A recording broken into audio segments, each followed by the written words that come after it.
देवाधिदेवा अक्षय ठेवा लाधेल. मग ही पूजा करावी कैसी मी कोण कैसा जाणावा भरवसी. साईचा तो देह विनाशी ब्रह्म अविनाशी सुपूज्य. मी तो अष्टधा प्रकृती रूपाने भरलो आहे चौबाजूने. हेची अर्जुनासी भगवंताने गीता व्याख्याने निवेदिले. यावन्नाम रूपाकृती स्थावर जंगमात्मक ही जगती. मीची नटलो अष्टधा प्रकृती ही एक चमत्कृती माझीच. ओम प्रणव हा माझा वाचक वाच्यतयाचा मीची एक. विश्वाकार वस्तू अनेक त्यातही मी एक भरलेला. आत्मभिन्न वस्तू नाही तेथे कामना कशाची पाही. मीची अवघा ठाई ठाई भरलो दाही दिशांती. परिपूर्ण सर्वत्र येणे भावे मी माझे हे जेथ विरावे. तया कामनीय काय असावे सर्वी वसावे सर्वस्वी. कामना या बुद्धीत उगवती आत्मयासी संबंधन धरिती. साई महाराज निजात्ममूर्ती कामना स्फूर्ती तेथे कैची. कामनांचे नाना प्रकार मी कोण हे कळताची सार.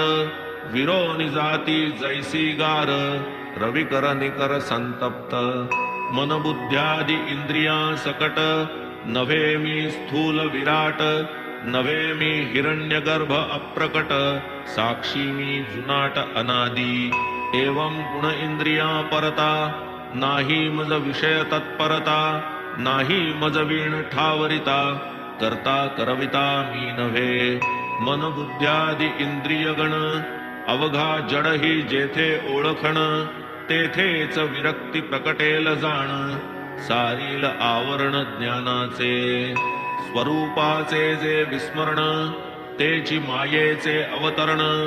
शुद्ध पूर्णानंद स्मरण तोची मी चैतन्य घनरूप. त्या मजकडे फिरविणे वृत्ती तीच सेवा तीच मदभक्ती. चिदानंद मी होता प्रतीती शुद्ध स्थिती ते ज्ञान. अयमात्मा ब्रह्म प्रज्ञानमानंदम ब्रह्म. जगन्मिथ्यत्वे जगद्भ्रम सत्यत्वे ब्रह्मतो हामी. नित्य शुद्ध बुद्ध मुक्त वासुदेवो हमोमन्वित. सत्य श्रद्धा भक्ती सहित पूजन स्वहित हे माझे.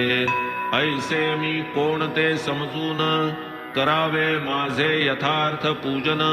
वरी व्हावे अनन्य शरण जावे समरसून मज माझी. नदी जाता समुद्रा शरण येईल का ती पुन्हा परतोन. उरेल का वेगळे नदीपण देता आलिंगन अर्णवा. स्नेहयुक्त कार्पासवाती भेटू जाता दीपक ज्योती. स्वये पावे दिव्य दीप्ती तैसीची गती संतपदी.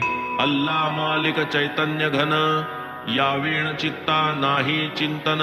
शांत निरपेक्ष समदर्शन तयाचे मी पण ते कैचे. निर्ममत्व निरहंकृती निर्द्वंद्वत्व निष्परिग्रह स्थिती. याही चार गुणांची जैवस्ती मी पण स्थिती तै कैची. तात्पर्य हे आठही गुण साई अंगी असता संपूर्ण. मी पण असी तै कैचे स्थान सेवू मी पण तै कैसे. विश्वी भरले जयाचे मी पण तयाचाची अंश माझेही मी पण. करावे साई पदी समर्पण हीच संपूर्ण मम सेवा. माझी सेवा माझे भजन अनन्यपणे मजसी शरण. तो होय मद्रूप जाण भगवंत वचन भागवती.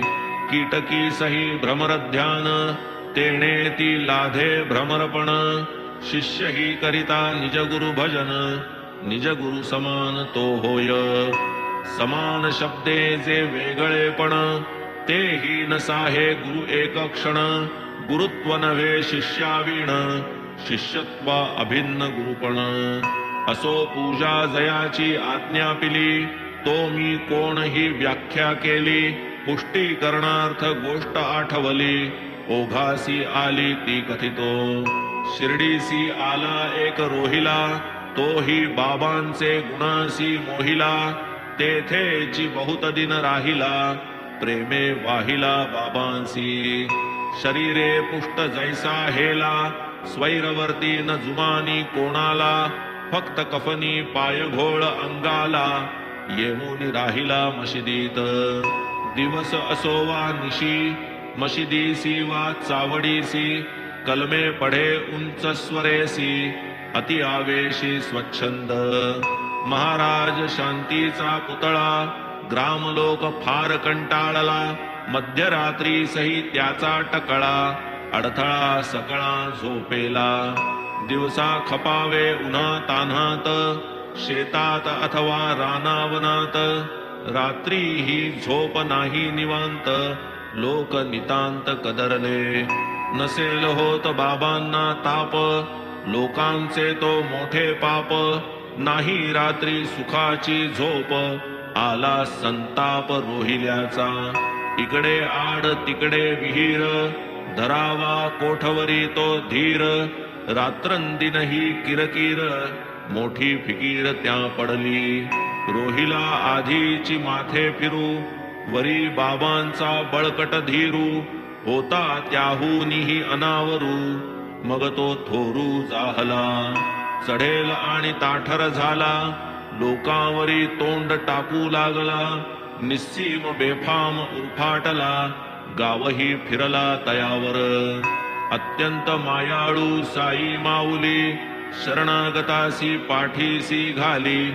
म्हणून गावीची सर्व मंडळी, काकुळती आली बाबासी. परी बाबान लक्ष देती, ग्रामस्थांसीच उलट वदती. नका सतावू रोहिल्या प्रती, तो मज अतिप्रिय वाटे.